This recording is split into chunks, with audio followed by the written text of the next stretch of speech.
One of the most important ones I can tell you right now that a lot of people miss is using something that's jarring in the beginning. They call it the scroll stopper or the pattern interrupt. And that's just something that when someone's scrolling on their feed, which a lot of us do, something catches our attention. Why did that catch our attention? Like, be cognizant of that. Be aware of that next time you see a video that catches your attention.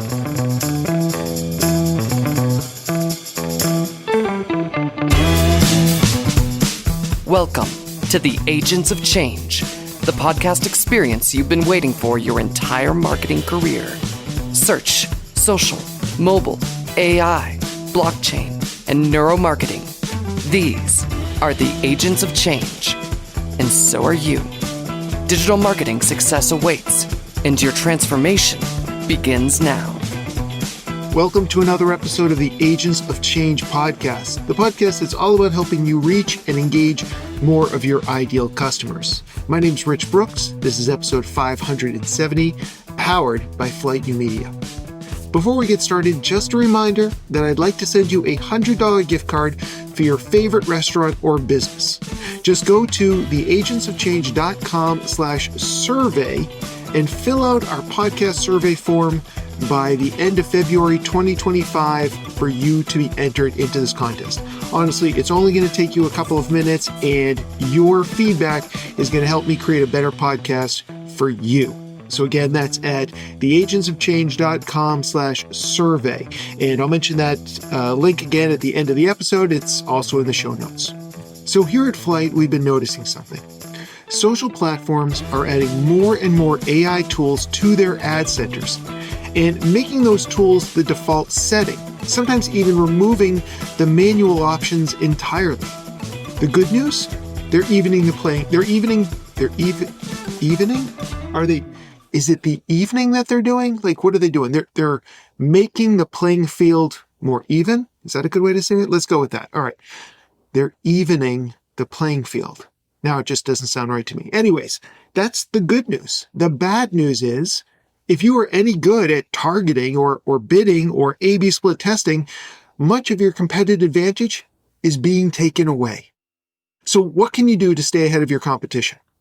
Well, I believe that your ad creatives will become the most critical aspect in getting people to stop the scroll, watch your video, and become your customer. So what's the secret sauce to scroll stopping video? The psychological hacks that will engage your audience? That's what we're going to be discussing in this episode of the Agents of Change podcast. My next guest has been producing videos for over 20 years. He's worked with some of the biggest names in marketing, and he developed a specific set of direct response video ad frameworks and has taught thousands of entrepreneurs how to create high converting video ads online. Today, we're going to be discussing how you can make more engaging, more rewarding, higher performing videos with Kevin Anson. Kevin, welcome to the podcast. Thank you. It's great to be here. Thanks for having me. My pleasure. So what led you to focus on video marketing of all the different aspects you could have chosen? Well, I've been doing video for, as you said, 20 years. And in about 2017, I started to learn about marketing and getting people to actually click on a video ad because that's what you want them to do, or click on a video and take action to buy something or to sign up for something. And so prior to that, from 2004 to 2017, I was a video guy and I was great at making videos, but I didn't understand the psychology underneath the messaging, the copywriting, just the timing and the pacing and the music and the graphics, just all the stuff that makes a really good video come together. And so I started geeking out over that stuff. I bought the book .com Secrets by Russell Brunson. Had no idea who the guy was, saw a video ad on Facebook and read that thing. And then I joined his Facebook group. Next thing you know, he put a post in the Facebook group one night that said, "Hey, we're looking for a video editor. We have a new project coming up." And so, I dropped some links to my work in there, not thinking he would ever reach out to me because there was over 100 comments in there.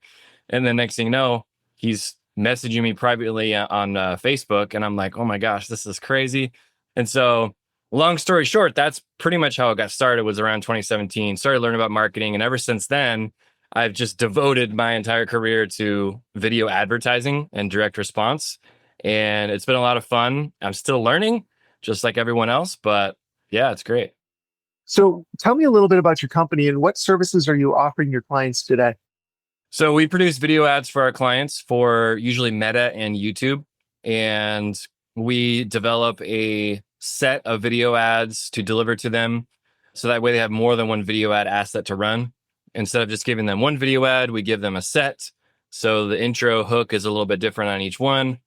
And, we do the copywriting and give them directions on the shooting. And we pretty much handle the entire process from start to finish. So clients they don't have to tell us how to edit or tell us how to do our job. Like we know exactly what we need based on their offer, whether it's a B2B offer or a B2C offer.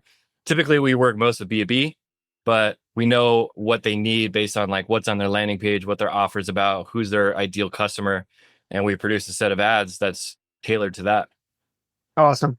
So the reason I originally reached out to you is because one of the things that we've noticed at our agency is that the platforms, the social platforms themselves, have just been really adding more AI into the management of these ads, really kind of like forcing people and agencies to use more of the AI rather than their own sense of how to target, how to budget, all this sort of stuff. And it feels like it's that piece of it's just continuing to become more automated, which to me means that the differentiator going forward is really going to be in the creatives. And obviously, video is a big part of that. So, with that in mind, what makes a video engaging or not? Like, what are some of the psychological tactics that you employ to make a video get someone to stop their scroll? Yeah, we have a set of about 12 ingredients that we're always looking at before we produce an ad. And one of the most important ones I can tell you right now that a lot of people miss is using something that's jarring in the beginning. They call it the scroll stopper or the pattern interrupt. And that's just something that when someone's scrolling on their feed, which a lot of us do, something catches our attention. Why did that catch our attention? Like, be cognizant of that. Be aware of that next time you see a video that catches your attention. Sometimes it's just the hook.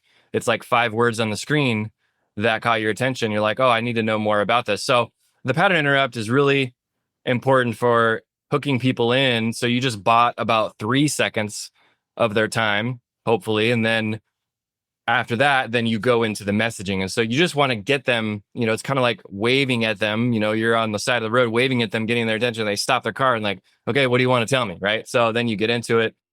The hook, which a lot of you have probably heard of, is really important, but you want to make sure that the hook is focused on something that ties in the result that the person wants. That's one of our most popular hooks that we use. It's like, what's the result that the person wants that's watching this right now? Like, what can your offer deliver to them? And that will give them a really good reason to stick around and watch the rest of the video to see how that unfolds, about how do you deliver on that result that you were talking about in the beginning. And then there's a whole series of other ingredients. Like, I'll just tick them off really quick, and you guys can, if you're watching this or you're listening to this, you can type it into ChatGPT if you want and be like, hey, tell me more about this. But it's really just the pain points and desires are really huge, making sure that those are included in your video. I already talked about the result, but that's another way that you can tie in the result or the promise into the video ad a little bit later as well. You want to make sure that you're talking about your authority, because there's a lot of people who are selling something or talking about something, and the person on the other side is watching it and going, well, who is this person and why should I listen to them? Do they have any experience? Have they sold any of these widgets that they're trying to sell me? Right. So talking about your authority is key. And if you're somebody who's just getting started and you're like, I don't have a lot of authority yet, I've only been doing this for a couple of years, you can always, tie in some case studies, or like, we were able to get XYZ person this result. So that's kind of like, that's another way to build in your authority as well. And then objections are big, because any person that's buying something online and we're scrolling and we don't know we're about to buy something or sign up for something, we have objections. I mean, it doesn't matter who you're looking at. Even if you look at somebody like Tony Robbins, like he's got an ad and you're like, okay, cool, I know who that guy is, but I've got objections about what he's trying to get me to sign up for, right? Like, is he going to talk about business in this thing, or is he going to talk about relationships or money or whatever it is? And so making sure that you talk about the objections that people have inside of the video, it's crucial. We all have them. And you go on Amazon, you're about to buy something. What do? You go and you look at the reviews.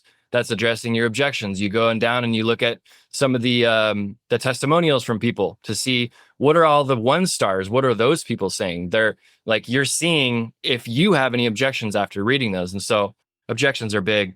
And then, of course, social proof, touched on that a little bit already, but people want to know, does this thing that you're trying to pitch to me, has anyone else done it before? Am I the first person? Like, who else has done this? Like, have you delivered the results that you're telling me that you can with other people, right? And then the last one is the CTA. It's just like the call to action, right? Just telling people what to do next. Because if you just end your video and you're like, goodbye, right? Like, people don't know what to do next. Typically, I mean, if you're running a video ad, people know it's like there's a learn more button below it. But sometimes you have to kind of say that, and then adding urgency and scarcity to that, like, this event is only on this date. After that, it's gone, or we only have so much supply, or this ad is going to disappear soon, or we can only take on a select number of clients, things like that, just to get them to click. So that's kind of all the ingredients right there in one. Yeah. That's a lot of ingredients. I want to go back to some of the first things that you mentioned, which hook and pattern interrupt. Are those the same thing, the hook and the pattern interrupt? They're different, but sometimes they can be used as the same thing. So the pattern interrupt could be something as simple as waving at the camera, or you're holding your phone at a really high angle or a low angle, or maybe you're in a pool or you're swimming or you've got something that's on fire. So that could be like a scroll stopper. It's something that's out of the ordinary that people aren't used to seeing. But sometimes the hook can act as the pattern interrupt if you get it in front of them right in the beginning and it's jarring enough. Like, something that we use a lot is polarization. And that could be like, hey, diets are dead, right? You're saying something that's not, technically it's not true by all standards, but you're just calling out something that goes against traditional belief. Like, diets are dead, websites are dead, or SEO is dead.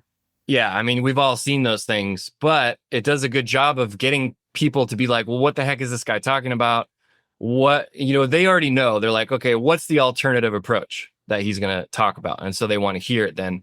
And so there's a myriad of different ways to talk about the polarization, but that can be used as a pattern interrupt as well. With thousands, I'm sure, of videos behind you, what are some of the most effective ones that you've created or that you've seen out there in terms of getting people to stop the scroll? We use a glitch effect a lot in our videos, where, you can go on a website that has stock footage like storyblocks.com, and you could download a glitch. Just type in glitch effects and you download that, and you just kind of put it over the beginning of your video. Because when people are scrolling on the internet, the thing that they're used to seeing the most is starting off with just somebody's talking head, right? So instead, you just start it off with like a glitch effect. And that's probably the one that we use more than anything, because, I mean, yeah, it works and it's quick and it's easy. So sounds good. Now, some of the, you listed off, I think it was like, you said 12 ingredients. I wrote down a bunch of them. How long are these videos supposed to be? Because, we're always told things should be as short as possible. And yet it feels like if we're going to work in authority and social proof and case studies, that we're talking about a much longer video. Yeah, it depends on the offer and where your customer is in their journey. Like, if they're problem unaware, they're problem aware, they're solution aware or solution unaware. So you have to look at that and decide which of those ingredients that person at that stage would need to see in order to move forward.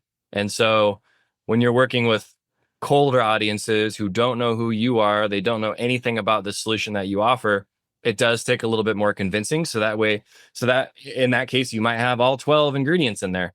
But sometimes if it's just, we're talking about an event that we're putting on or whatever, and people already know who we are, they're like, they're following so let's say your Facebook page, then you can leave out some of that stuff. Like, you don't need to talk about authority because it's like they already know who you are, right? So you can drop some of those out. But to answer your question, the length is, we're 99% of the time we're sitting in between 45 seconds to 90 seconds. That's sort of the sweet spot. Now, if you're going on YouTube, it's a little bit different. The watch times, they're just different than Meta, and people are more willing to invest more time when they're on YouTube because they're there for different reasons. People on Facebook are killing time. People on YouTube are going on YouTube on purpose to sit and watch a video. So you have more time to explain your offer to them on there. So just totally two different platforms there. Speaking of different platforms, how do you prepare the videos for the multiple platforms? Obviously, some platforms traditionally have more of a landscape view. Others, especially in social media, it's more of a portrait view. Some people have opted for just going with the square 1:1 aspect ratio. Do you create different versions for each platform or for each ratio, or do you just go with one?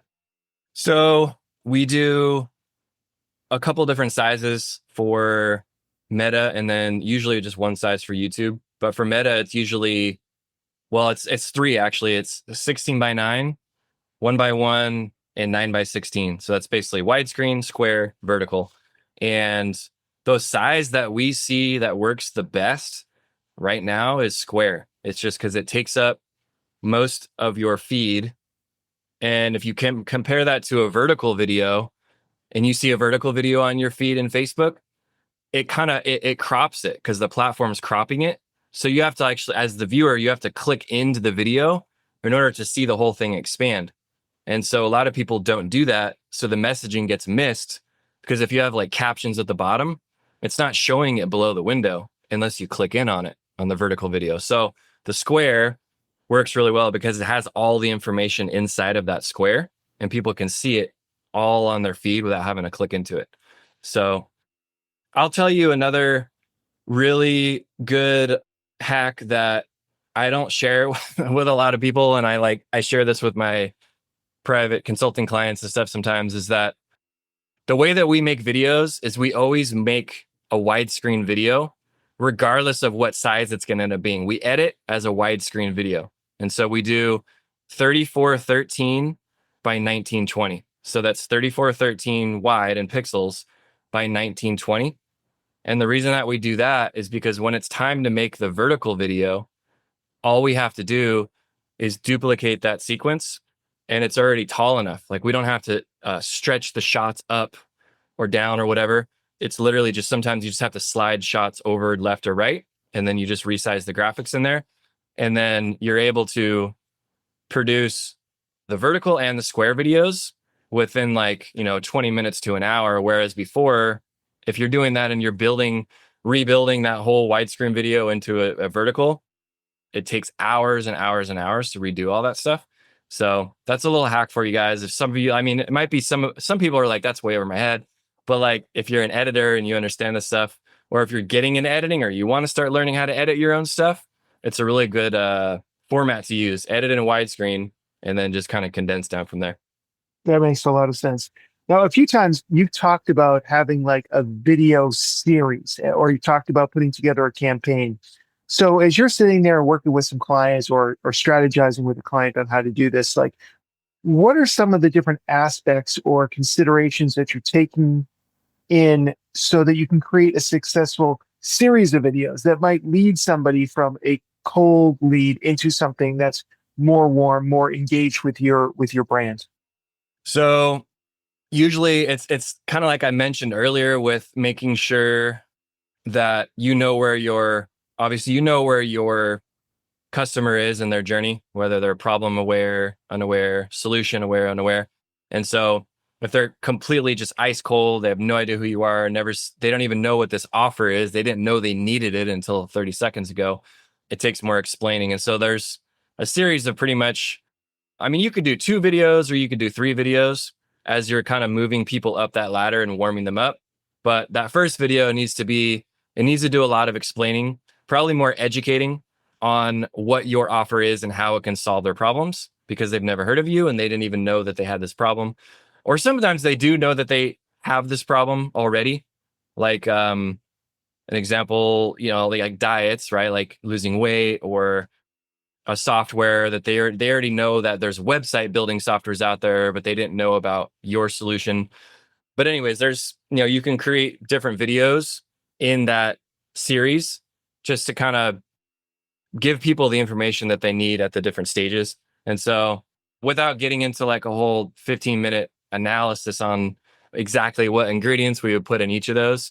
But I mean, even to step back from that, plenty of our clients they don't have that series of videos where it's like warming people up, taking them through a funnel. It's just like it's one video ad, and they all have similar messaging. And it's whether it's going to cold, whether it's going to warm, it doesn't matter. As long as you do a good job inside the video of explaining what this thing is, how it's going to solve the problem, how it's, addressing some of those objections, those videos right there can do a really good job all the way through the process. I'd say 9 times out of 10, we're not building out those campaigns that have all of those videos and thinking about all those different touch points. It's just we create really good video ads and we just put out a bunch of them and we see which ones work and which ones drive people through. All right. So let's cut to the chase, and that being the calls to action. So you'd mentioned this is kind of one of the last things you need to get to. And obviously, a lot of these videos are going to be seen on platforms like Facebook or YouTube. More often than not, I'm guessing that we want to send somebody to a website or to a landing page.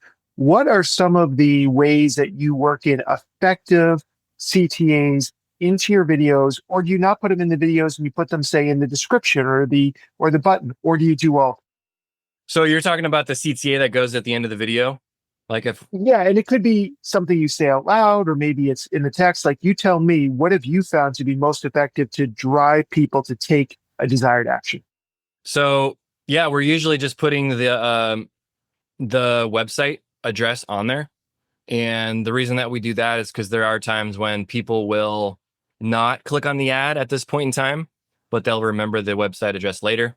So having the website address and having like click to learn more, or like free for a limited time, register now, or something about just clicking, like whatever it is that you're getting them to do. And then one of the most important things that we do is to make sure that the branding on the CTA, as well as throughout the whole video ad, is congruent with the landing page. Because if your video has a bunch of red text and then they go to the landing page, it has green text, they're going to, and a different font, they're going to be confused, and they're not going to know if they're in the right place. And so that will affect your conversions a lot. So we always make sure that that stuff is fluid all the way through the video ad into the landing page. And sometimes we'll even tie in the landing page into the CTA. So we'll take a screenshot of the landing page, and then we'll put that inside of like a small little laptop graphic, and we'll put that on the CTA. And so that way, yeah, when they see that, they go, oh, okay, cool. And then they go to the landing page, and then they're just like subconsciously, they know they're in the right place. They're comfortable. Yeah. Yeah, brilliant. So you obviously work with a lot of different companies and you see video ads all the time. What are some of the common mistakes small to medium-sized businesses are still making when it comes to their video creatives and ads? I see a lot of videos that they just don't focus on the ingredients, the psychological ingredients inside of the video ads that I see. It's just them talking on camera. Sometimes they waste the first 5 seconds of the video talking about something that's not important.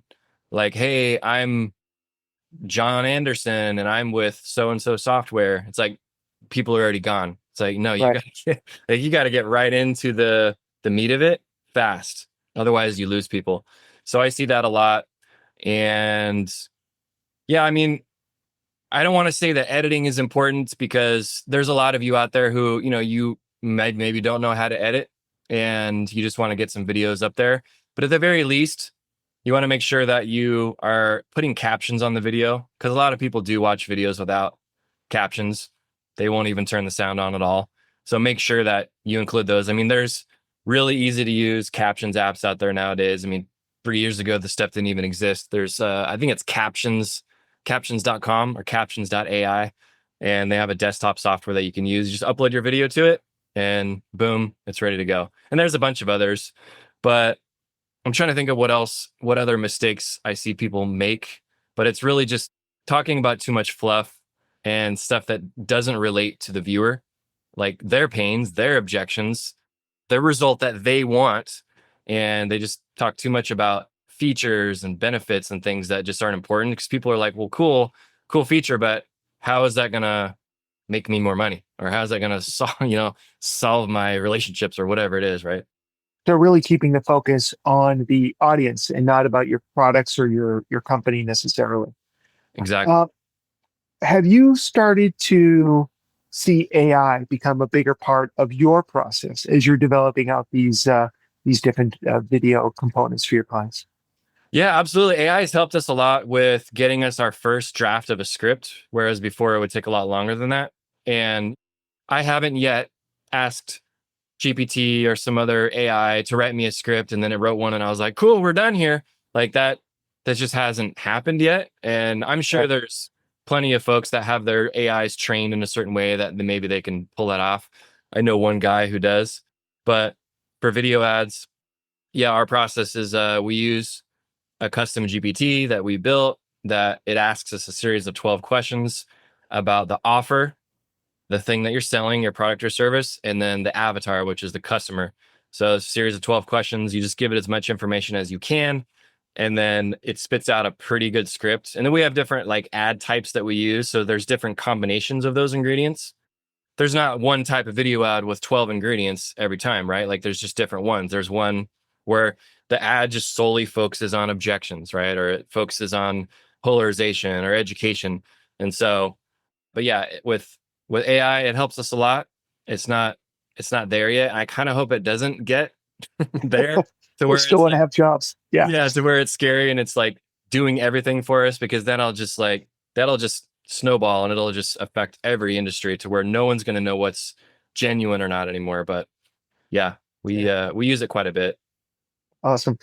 Kevin, what's one actionable step you could recommend listeners do today to get started in creating more engaging video content for ads? I would say do some studying on marketing psychology and what are the different things that people really care about inside of a video. It's all about persuasion and psychology. I mean, you can look those two things up as they relate to marketing, because humans are hardwired. We've always been the same way. Nothing's going to change. There's certain things that trigger us, that trigger our emotions, that trigger us to want to take action on something. And so when you touch on those certain things inside of a video, you're unconsciously like checking off boxes in their head as they hear each one. And next thing you know, like you're building trust with them, even though they don't realize it, and you're building rapport with them. And then by the time the CTA comes, they're more likely to click. So another thing I could say too is really just if you are not somebody who's comfortable with being on camera, you never done it before, just record some videos on your phone. You don't have to show them to anybody just because you recorded a video on your phone. Do some practice when you're in your car next time. Write down a couple key bullet points that you want to cover in your video and just try to get through like a 30-second ad. And, just do it. If you have to do it 20 times, who cares, right? Just delete them all. But eventually you'll get one that you're comfortable with, and you're like, I could maybe add captions to this and run this thing, or maybe I'll take this video and hire an editor on Fiverr for $20 and they can put some B-roll on there. And so, yeah, you got to start somewhere. All right. So just get started. Love it. Kevin, if people want to learn more about you, more about your company, where can we send them online? Yeah, I have courses on this stuff on my website. So kevinanson.com. And you might have to enter some W's in the front of that. I don't know what's going on with that. Something happened with GoDaddy anyways, but yeah, kevinanson.com. And then there's a link on there for some of the courses that I have. So, and then also the agency is adsoffire.com. If you want to go over there and see some of our work or hit me up, and you can reach out to me on Facebook. Add me as a That's friend. great. Excellent. We'll have all those links in the show notes with and without the W's. Kevin, thank you so much for your time today. Really appreciate it. Thanks, Rich. Lots of good advice from Kevin, things I definitely want to put into action here at Flight for both ourselves and our clients.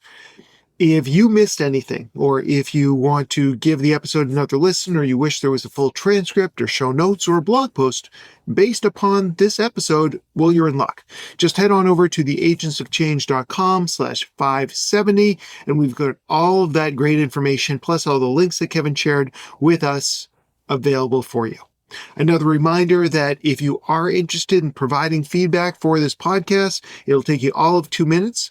Just head on over to theagentsofchange.com/survey and fill out that survey form. By the end of February 2025, you'll be entered to win a $100 gift certificate.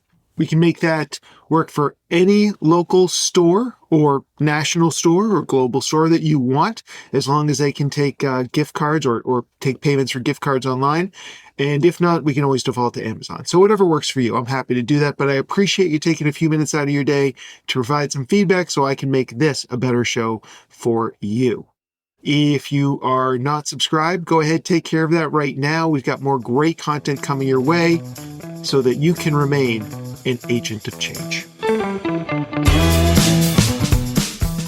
Don't miss another thrilling episode of the Agents of Change podcast. Be sure to subscribe on your favorite podcasting platform.